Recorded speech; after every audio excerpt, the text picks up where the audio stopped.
Yang nak buang benda ni tak semua ustaz boleh buang lah.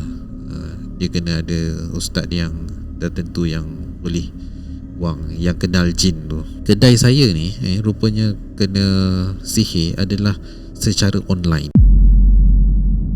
Assalamualaikum. Hai, saya Hafiz. Hai, saya Syuk. So seperti biasa, Santai Chill akan membawa anda merasai pengalaman kisah misteri.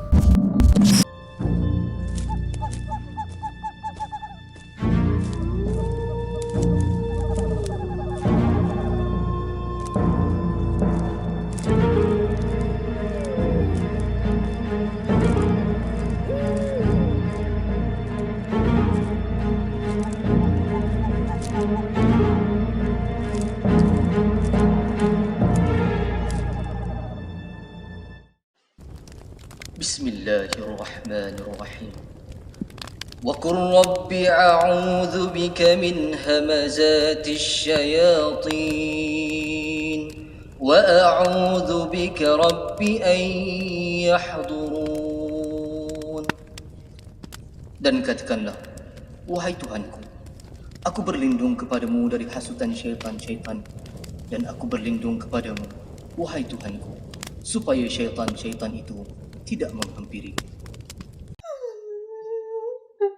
Okay, sebelum tu kita nak suruh jangan lupa like, share dan subscribe. Mana dah subscribe, thank you so much. Daripada korang yang mana ada social media seperti TikTok dan juga Instagram, boleh follow kami rapat-rapat. Daripada korang yang mana nak bercerita kisah seram ataupun misteri, boleh tekan link WhatsApp di bawah dan bagi tahu korang ada cerita seram nak kongsi bersama dengan Santai Chill. Baik, macam korang nampak tetamu kita segak bergaya. Kan, tak lain tak bukan, kita bawa sendiri orang kata pengasas Export Overseas Academy. Siap pakai baju dah, kau akan baca tu. Dr. Zul Arifin. Okey, jadi selalu kita sebut-sebut je Pis, kan? Kita bawa tuan badan sini kan. Jadi mungkin ada yang terlepas part 1, tak tengok lagi part 1, kita terus kedua. Mungkin ada yang mungkin nak mengenali lebih doktor. Jadi mungkin boleh perkenalkan diri lagi sekali. Okay, saya Zul Arifin.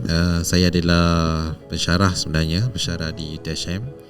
Dan dalam masa yang sama saya buat sebuah syarikat spin-off, iaitu syarikat terbitan universiti. So syarikat terbitan universiti ni ditubuhkan asasnya adalah untuk bantu komuniti, pelajar universiti dan orang awam yang berminat untuk ekspor barang keluar negara. So apa yang kita buat, kita wujudkan satu ekosistem yang lengkap, iaitu kita provide training macam mana nak expert dalam platform eBay dan Amazon. Kemudian kita support research house. Kita ada research house untuk kenal pasti produk-produk apa yang ada demand kat sana, sebab tak semua barang ada demand sana. So dia kena matching kan. Dan kita sediakan barang yang sesuai untuk dijual ke platform sana. Kemudian kita sediakan logistik shipment, iaitu siapa yang ada masalah, yang nak hantar barang kali pertama tak tahu ataupun tak ada masa nak hantar barang, so kita bantu uruskan shipment. Dan bila dia nak buat expansion, so dia nak gunakan warehouse fulfillment kat US, nak pilih warehouse yang betul, nak hire orang putih jadi pekerja dia. So kita sediakan servis untuk pastikan diorang boleh buat expansion. Daftar dulu kelas. Okey, baik doktor, kita hari tu dah bercerita berkenaan pengalaman doktor disihir lah dengan isteri kan. Jadi adakah situ penamat sihir ataupun ada lagi sambungannya? Masih ada lagi orang yang menghantar sihir? Sekarang ni alhamdulillah lah, sejak dah amalkan beberapa tu, bukanlah itu semua Allah jugalah yang tentukan kan. Betul. Tapi dah start kurang sejak saya dah stop. Saya dah tukar business model lah. Tapi bisnes yang lama, iaitu nasi biryani, restoran, nasi biryani itu memang cerita tu saya rasa sampai sekarang kalau jalan memang ada lagi. Sebab dia buatkan kedai makan. Okey, sepanjang doktor buka kedai makan, apa lagi pengalaman doktor? Tadi doktor ada cakap yang disihir kan masa buka kedai makan kan. Jadi mungkin ada pengalaman lain yang doktor nak share. Okey, kedai makan ni nak cerita memang panjang lah. Kita tengok satu dari segi modal. Kalau kita compare dengan bisnes eBay tadi kan, bisnes online, modal dia tak besar. Tapi kedai makan waktu tu saya buka 2016 penghujung tahun, 2017, 2018, 2 tahun je saya tahan. 2018 tu saya dah tak tahan, saya tutup. So nak start kedai makan ni, modal dia memang 100,000 tak lari. Dengan beli barang-barang peralatan, swap kad kredit tu memang sampai dinding lah untuk penuhkan kedai kan. Dan ROI tu memang sangat-sangat lambat untuk kita dapat return. So bila saya dah set up kedai makan, kena dapatkan pekerja pula. So nak dapat pekerja ni, kita kena ambil daripada orang Indonesia. Orang Malaysia kerja sebulan, lepas tu dah collapse, tak sanggup nak kerja. So tu cabaran bisnes kedai makan lah. Dan yang lagi cabaran yang tak nampak tu tak masuk. Tu sihir menyihir ni. So waktu tu saya buka kedai makan, sebelum kedai 2 minggu lagi kedai belum buka, saya dah start run Facebook ads. So saya run allocate budget dalam RM4,000 macam tu lah untuk awareness campaign. So hari pertama saya launching, pendekkan cerita, hari pertama saya launching, buka 10 pagi kedai, pukul 12 2 periuk nasi biryani sold out. Penangan Facebook ad Penangan Facebook ads. Waktu tu memang mak mertua saya pun terkejut, dia kata. Pagi tu sale 5,000, lepas tu kedai terus tutup dah. Petang dah tak tahu nak jual apa. Jual apa yang ada, takkan nak jual maruah pula kan. Jadi petang tu kemas-kemas balik, restock apa semua. Esok pagi prepare 4 periuk. Jadi esok pagi buka pukul 10 pagi, buka kedai. Orang kat luar dah beratur nak masuk kedai. Sampai terpaksa buka kemah luar. 2 kemah saya sewa kat luar untuk tampung customer lah, sebab nak kurangkan diorang waiting list kan. Kira dah pernah viral lah kedai ni. Dah pernah viral lah. Tapi mungkin tak adalah viral sangat waktu tu, sebab 2017 kan. Tapi waktu tu viral tu memang dah ni lah, dah start lah. Jadi bulan pertama tu saya start, memang bisnes rancak lah. Sampaikan duit yang masuk tu saya boleh invest untuk bisnes kedua, untuk buat renovation rumah. Saya sewa lagi atas tingkat 3 untuk buat rumah pekerja.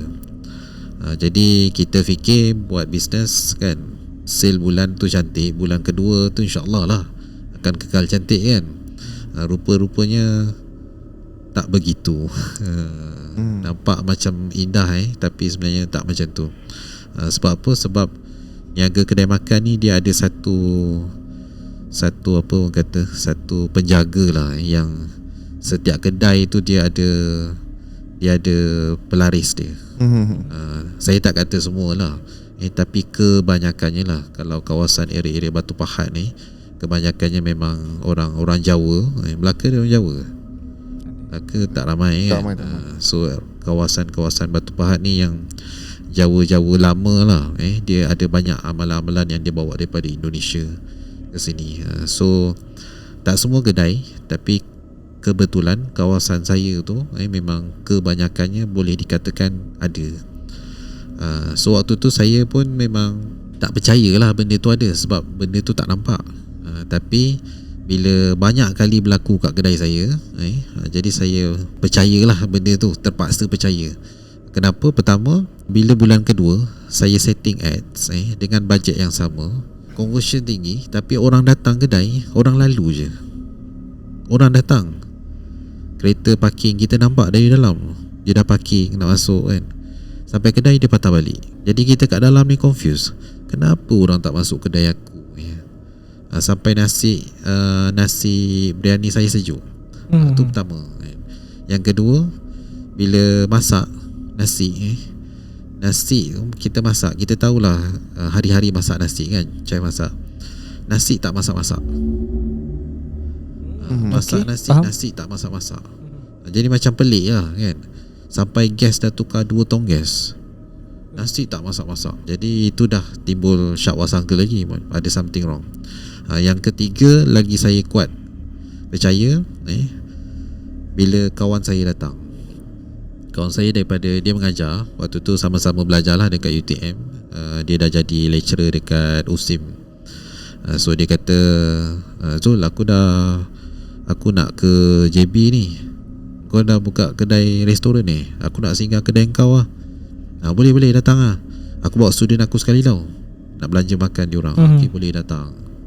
So dia pun datang dalam pukul 3 lebih petang macam tu lah. Kedai saya pun memang tak ada orang. Dari pagi dia je datang tunggu. So petang tu je dia datang sampai. Saya pun tak ada kerja kan, layan lah tamu. So dia pun sampai kedai. Sampai kedai dia call, Zul, aku dah sampai lah. Okay, masuk lah. Kedai kau tutup lah. Kedai kau tutup. Kedai aku tutup. Aku ada kat depan kau ni. Kedai kau tutup. Serius lah, kedai kau tutup. Okay, sekarang ni kau cuba pusing belakang, kau lalu pintu belakang, mungkin kedai aku tutup kot. Aku lalu belakang, dia masuk belakang. Kedai kau buka lah.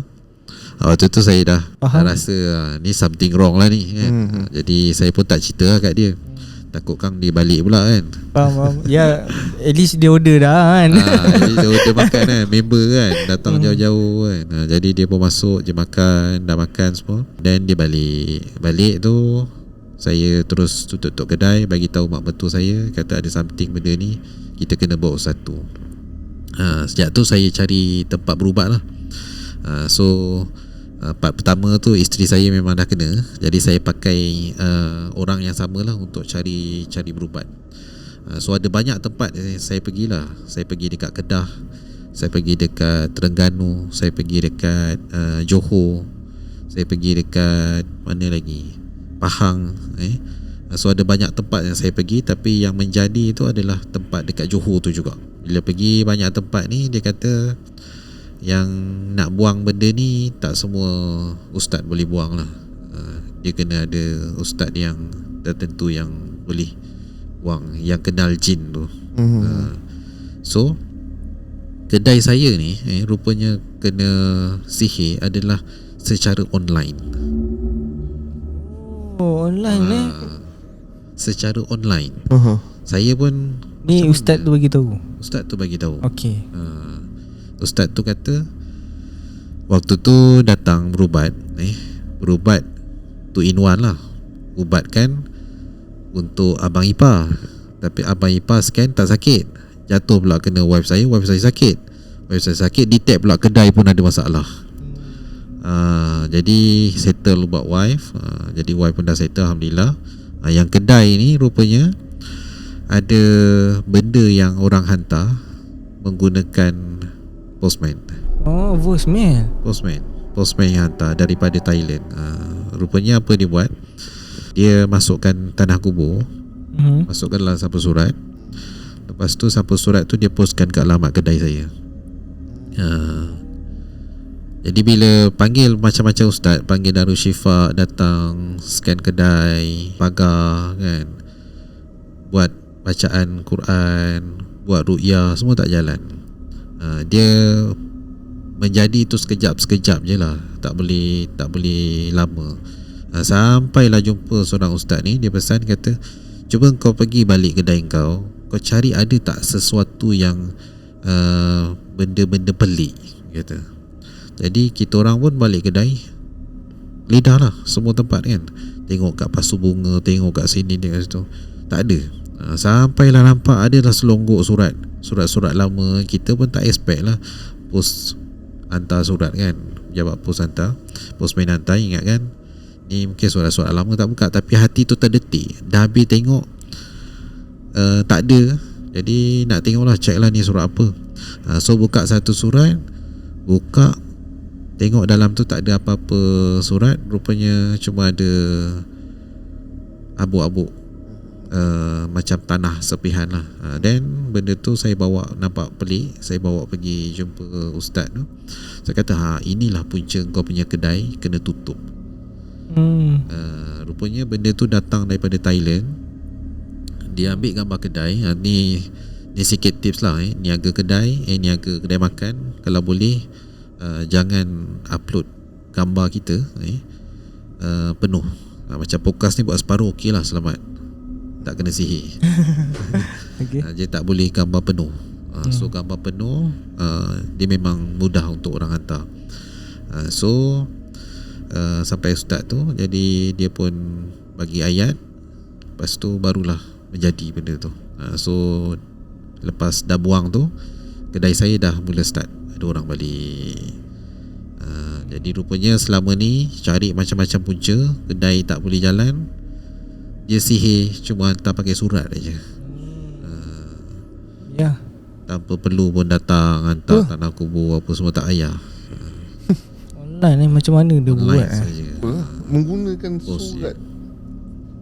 Dia dapat pos hantar sampai dah.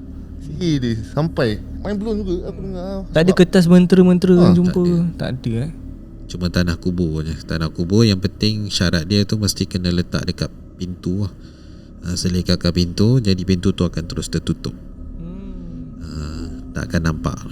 Lepas tu doktor cerita kat kawan yang datang sebenarnya Kalau dia dengar podcast ni mungkin dia tahulah kot. nanti mungkin doktor boleh forward share bagi dia. Kedai pun dah tutup tak apalah. Yalah. Jadi Dan- sampai sekarang dah tutup. Dan masa ustaz yang merawat buang benda tu, apa kaedah dia buat? Macam mana benda tu dibuangkan? Okey, kaedah buang ni pun dulu pernah ada, saya pun dah lupa nama ustaz ni.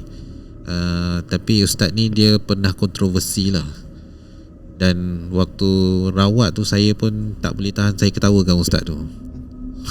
Kenapa? Dia ada satu ustaz yang dari Terengganu, saya lupa nama dia. Tapi kaedah dia buang tu, dia gunakan pistol mainan. Yang fire. Fire tung. Betul. Ada kan? Ah. Seorang ustaz, lupa nama dia. Dia jenis pakai kopiah naik Betul. tu kaedah perubatan. Tu pun saya panggil dia. Saya siap bayarkan dia penginapan, tanggung makan, lepas tu tanggung duit minyak untuk dia datang. Dia datang ke kedai, dia tembak pistol mainan semua dekat kedai tu. Tong. Anak saya pun ketawa lah. Boleh bayar. Ni main lah ke kan. Dia tembak. Wife saya pun sekali dia tembak. Tong. Kita Okay. buat, kita nak ketawa kan. Tapi cuba lah tahan kan. Tu tahu. Nak ketawa lah. Pergi belakang jap lah. Cakap Belakang. nak pergi minum air. Dia pernah viral dulu lah. Tapi memang saya wallahualam lah, saya bukan fizik, saya matematik. Jadi tak pastilah, mungkin ada gelombang dia tu yang boleh buat jin takut ke, wallahualam. Tapi kaedah dia tu saya sendiri dah mengalami benda tu, memang berkesan lah. Tapi dari segi zahiriah tu kita tengok memang kita nak menafikan tu. Kalau post kat Facebook memang netizen Masa dia tembak dia lah segalanya kan, paling win tahu. Ya. Kita faham lah dia kelakar kan, sebab dia siap ada bunyi fire fire kan. Cuma apa ni, bila Allah nak bagi keizinan untuk kan, cara dia tu untuk merawat orang kan, mungkin boleh. Cuma yelah, dengan kita mungkin tak sinonim cara macam tu kan. Faham? Tapi akhirnya okey Akhirnya okey, alhamdulillah. So ustaz tu yang bagi tahu, dia datang, dia tengok kedai, dia dah tembak scan, dan dia kata itulah puncanya, iaitu daripada tanah kubur tu. So rentetan daripada peristiwa tu, saya lepas 6 bulan lah, saya buat bagi peluang last lah pada tim saya yang untuk buka kedai tu.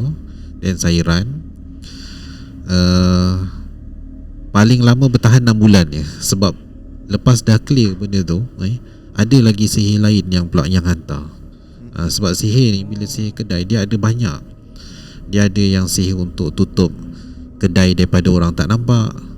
Ada sihir yang orang datang rasa makanan tak sedap. Ada sihir yang orang datang rasa panas nak bergaduh je, padahal dah buka aircon, dah buka ni. Jadi macam-macam sihir kan. Jadi setiap bulan nak kena pergi cari perawat kan. Jadi bulan ke-6 tu saya fikir, aku tak boleh brain lah untuk niaga offline physical kan, untuk niaga kedai makan. So sejak tu saya pun dah stop, tutup kedai. Saya patah balik semula dan niaga online. Sebab niaga online ni asalnya memang saya punya bidang.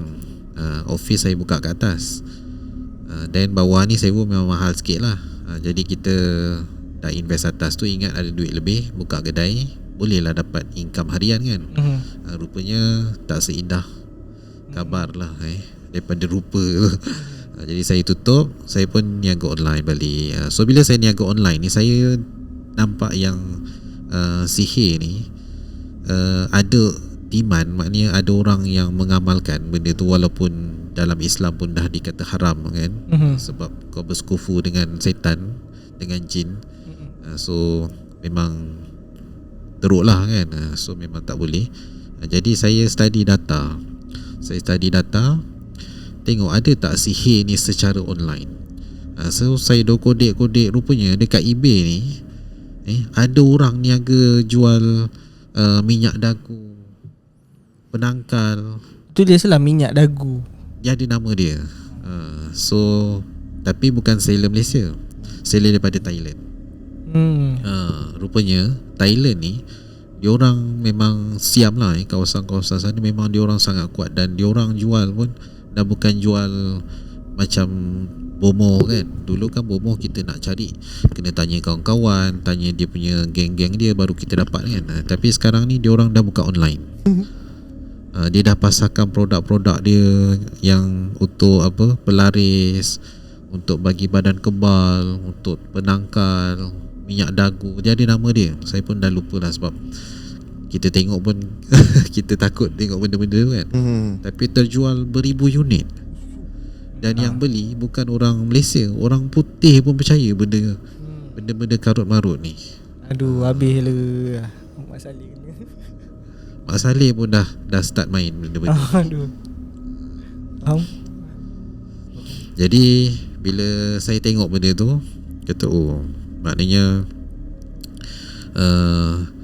orang dukun ni, bomo-bomo ni, diorang pun dah ikut peredaran zaman lah. Dia dah start belajar niaga online, dia dah start belajar eBay, belajar platform Amazon untuk dia pasarkan benda-benda bomo ni. Dan benda tu memang berkesan cara kaedah, tapi jangan yang dengar ni pasarkan pula benda tu. So dekat diri saya pun dah jadi benda tu sebab dia hantar pun dia tak perlu hantar datang ke kedai pasang, dia melalui postman aja. Yang tukang nak sihir tu dekat je dengan tempat saya, tapi dia jumpa bomo tu dia contact by calling, lepas tu dia hantar gambar. So bomo tu pun buat dia punya jampi serapah dia, lepas tu dia tak datang pun dia postkan dia, terus dah jadi. Jadi sangat-sangat bahaya lah sekarang ni.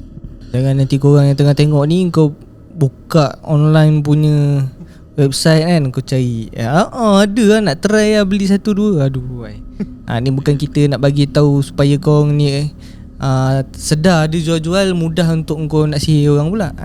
Jangan macam tu Baik, so menarik lah cerita doktor ni. Ya, selalu kita dengar bila kedai ni macam ditutup kan, selalu tak adalah sampai call tau. Dia just tengok kedai tutup, dia lalu je. Tapi yang ni siap dah call lah, yang ni kau kedai tutup, dah ada depan mata ni kan, pun tak nampak. Yang ni memang level lain lah ni.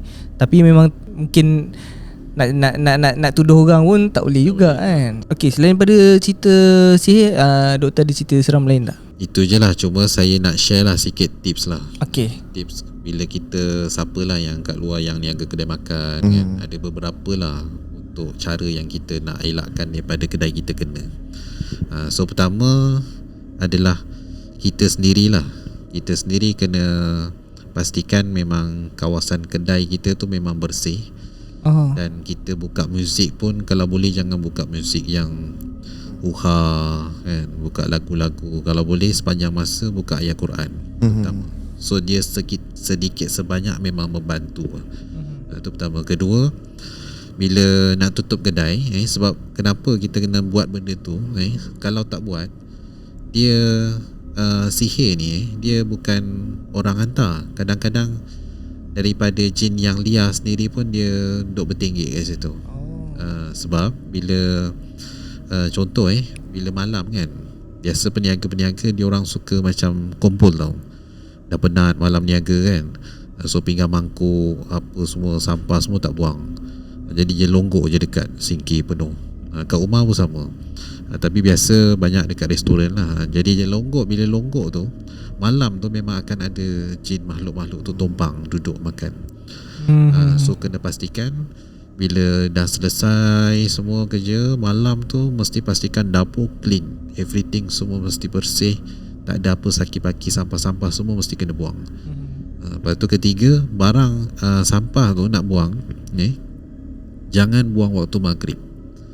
Lagi-lagi bila dah azan Allah Akbar, waktu tu lah biasanya kan kita nak sapu sampah, nak kemas rumah, nak kemas kedai, buang sampah kat depan. Tu jangan, sebab ada benda yang akan ikut. Bukan sihir, kadang-kadang bukan sihir, kadang memang jin liar waktu tu yang pertukaran waktu kan. Setan dia dah mula nak keluar aktif, so dia akan ikut.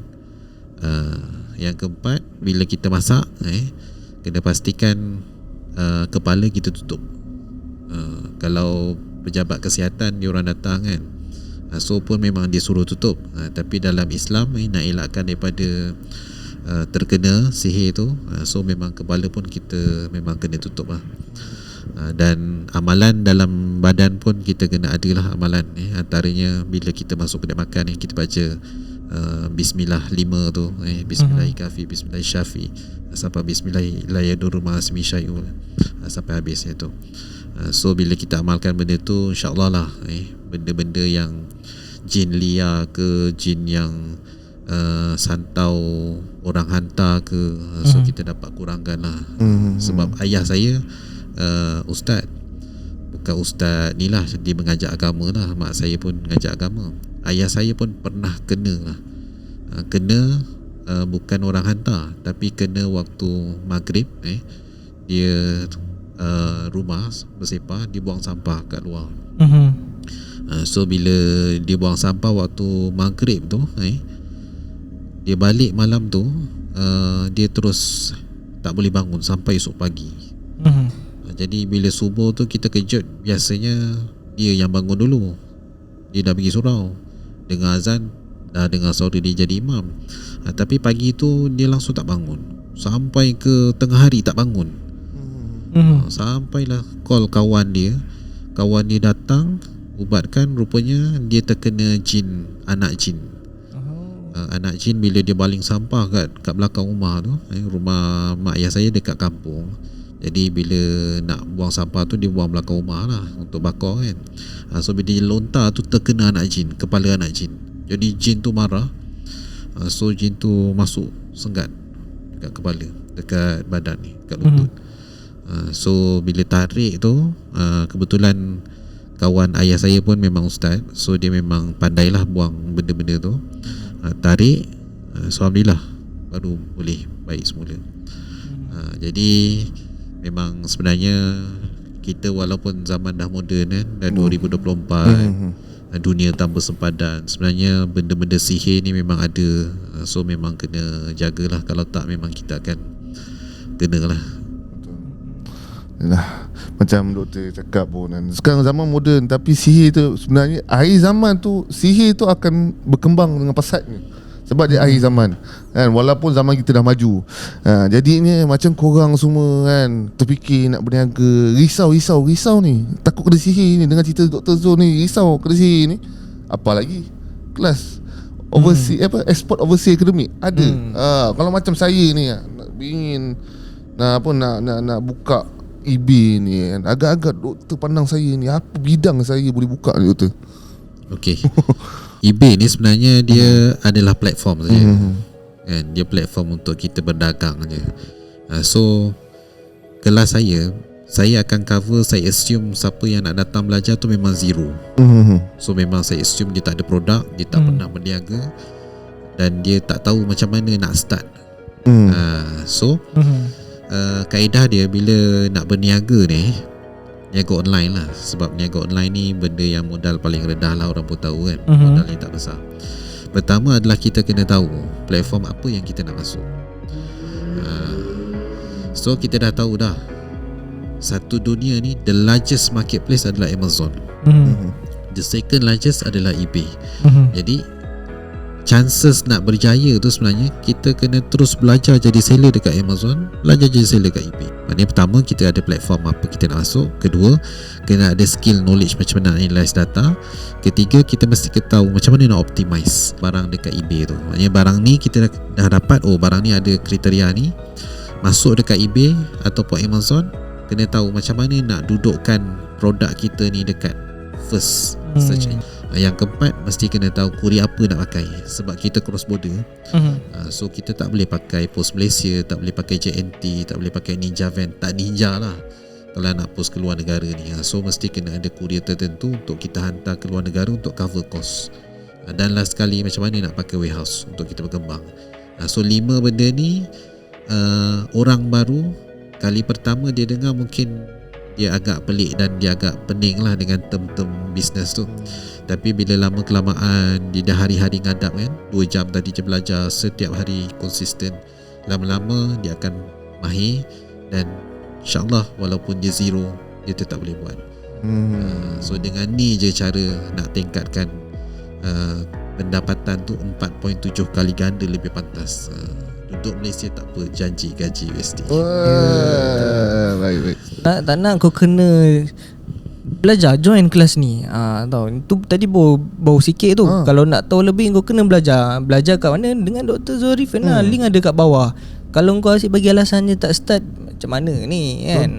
Macam kita diorang dah dapat dah buku kan tu. Buku jauh pula, tak nak tunjuk pula. Nak tunjuk buku tak? Boleh. Tunjuk buku, ambil buku. Ni siap buku kita orang dah dapat dah. Ada. Jadi kalau kau nak dapatkan juga, kau daftar kelas. Dapat tak? Daftar kelas dapat? Dapat. Okey, baik. So terima kasih Doktor kerana sudi datang ke sini berkongsi cerita pengalaman seram, berkongsi ilmu kan. Dah 2 dalam 1 dah. Kita pula yang macam-macam dapat. Kan.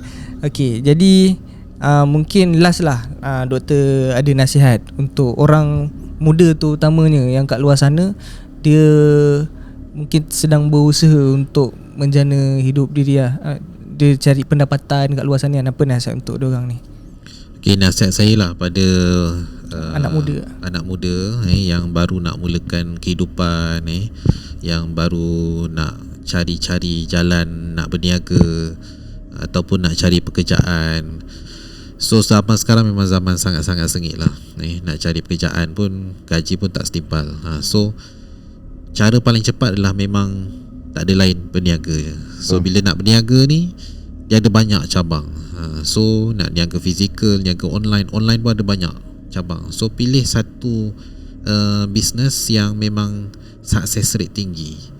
So success rate tinggi ni maksudnya, contoh macam platform yang dah ada traffic yang tinggi, macam dekat lokal ni, so Shopee, TikTok. So maknanya anak-anak muda kalau nak berniaga, nak pastikan success rate tu tinggi, terus masuk dalam channel YouTube, TikTok, Shopee, Lazada, sebab dalam tu dah ada traffic yang tinggi. Kalau platform international lagi banyak, kita ada Amazon, eBay, Etsy, Bonanza, Craigslist, Poshmark. So nak cerita memang senarai diorang sana dia dah terperinci.